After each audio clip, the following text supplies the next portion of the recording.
Comment te sens-tu en ce moment? Je me sens bien, je suis pas à plaindre, dans le sens où quand même on peut s'entraîner tous les jours depuis pas mal de temps maintenant. Mais c'est un sentiment assez différent de celui de d'habitude, c'est-à-dire en saison, en pleine compétition. Voilà. Ok. Comment sont rythmées tes journées? Je sais que c'est un peu différent parce que d'habitude, je pense que t'as des rythmes précis, surtout toi. Mais comment aujourd'hui, est-ce que c'est différent? Ou alors est-ce que tu as gardé le même rythme? Mais voilà. Non, j'ai pas du tout gardé le même rythme, dans le sens où je suis beaucoup plus à m'occuper de mes enfants. En saison, c'est vrai que j'ai mon organisation vraiment calée, voilà, et j'aime pas aller à l'encontre de ça. Et là, c'est vrai que je passe beaucoup de temps avec les enfants. Je m'occupe, j'essaie de soutenir un maximum mon épouse, tout simplement dans l'organisation et de la maison et autres. Ok, très bien. Au niveau des entraînements de basket, j'imagine qu'il y a pas mal de choses qui ont changé. Comment ça se passe en ce moment et comment est-ce que tu arrives à gérer tout ça?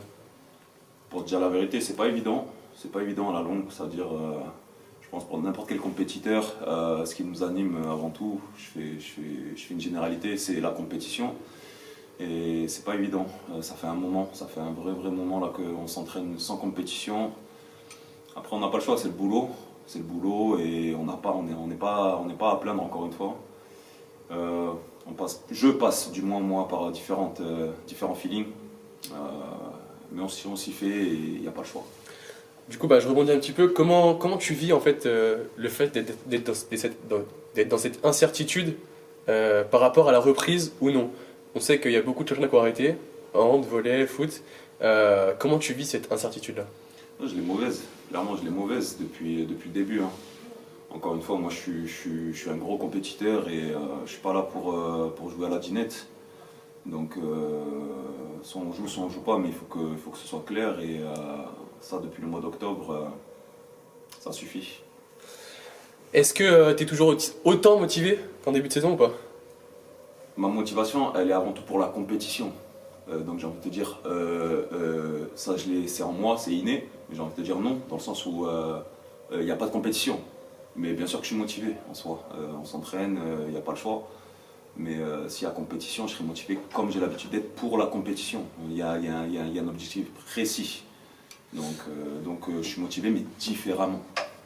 Ok. Et qu'est-ce que tu penses d'une possible montée des clubs en N1 sur un dossier, puisqu'il n'y a pas de match, il n'y aura pas de montée si tu veux au niveau du sportif, mais ça va se jouer sur des dossiers, j'imagine. Si pour l'instant on ne sait pas plus, mais qu'est-ce que tu penses d'une possible montée par dossier?